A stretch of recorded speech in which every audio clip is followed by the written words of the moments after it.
Hello and welcome to some more Star Citizen. Today we're going to talk about the Banu Defenders FAQ, some more about the ship, where it fits into the Pantheon of Other Fighters and Dogfighters, and who is it suitable for.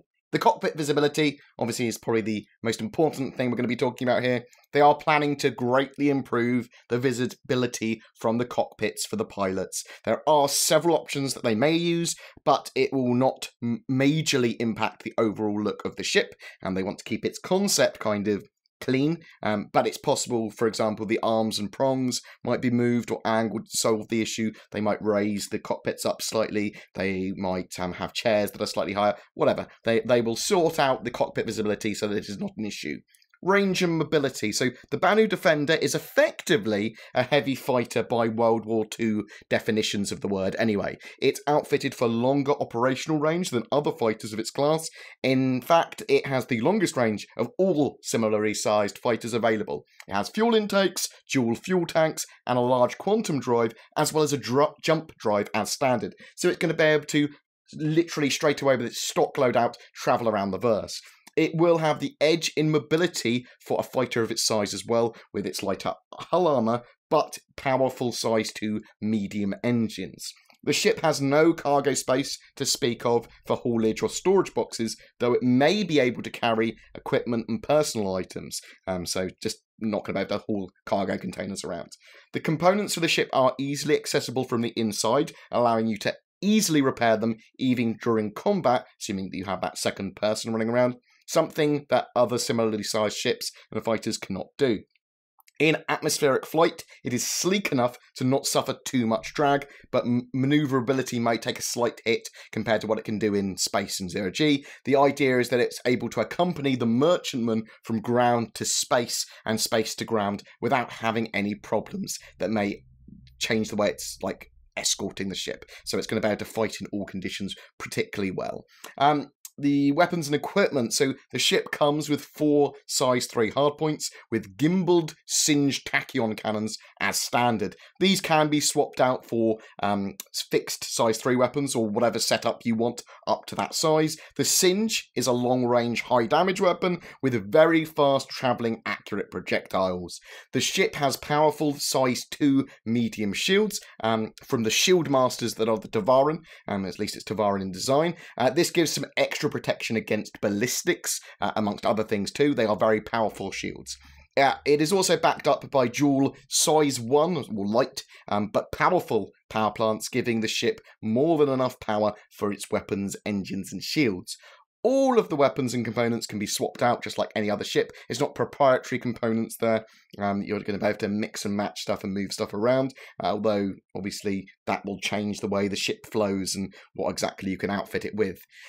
How does it work with carriers then? So the Defender is a couple of meters longer than the Sabre, so it shouldn't have problems with landing bays for the Polaris, Idris, Javelin, and other carriers. They are wanting the Banu Merchantman to allow some smaller ships to dock with it, though this is yet to be fleshed out and confirmed. They'll see what they can do after they white boxed everything and built it all out. It's very possible, though, that the Defender will be able to land in the Banu Merchantman, but it is currently undecided. So how does this compare to other ships of the Dogfighters and fighters and possible escorts? The Defender has an edge in manoeuvrability over mainstay ships like the Super Hornet and Sabre, with themselves having edges in durability and armament respectively.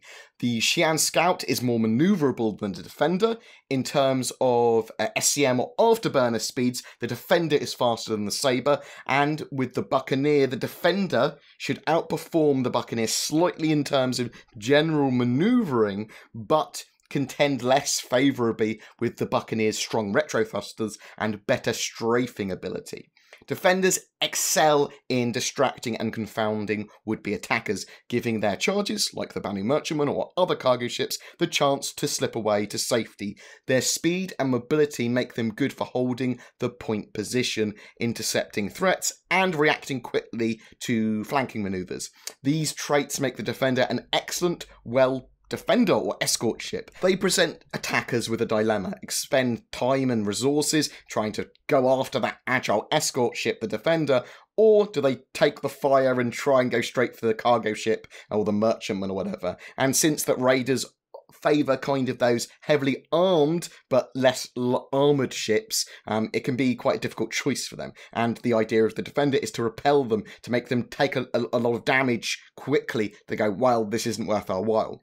The Defender's robust shielding combined with its agility make it an enduring adversary when piloted well. But in a straight-up brawl, the Sabre and the Super Hornet might have that edge, especially something like the Super Hornet that you don't really want to be brawling with, but might not necessarily be able to close the distance quick enough. So there are lots of things to balance there.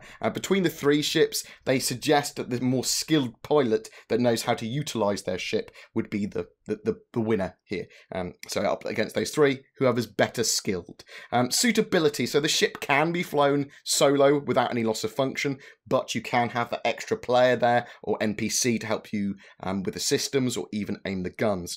All of those, the individual cockpits as well, because there's two cockpits, they eject individually. If you wish to eject from them, then one or both of you can eject simultaneously or one after the other or whatever. As an escort for long hauls, this is one of the best, if not the best option. That's the kind of target here. Its ability to carry on without stopping for long distances will make cargo trips much quicker than with short-range fighters, and obviously it's got the stamina that can be repaired while it's going around. It's got the fuel intakes, and the idea there is that it doesn't need to stop. It can keep on going. It's got that stamina.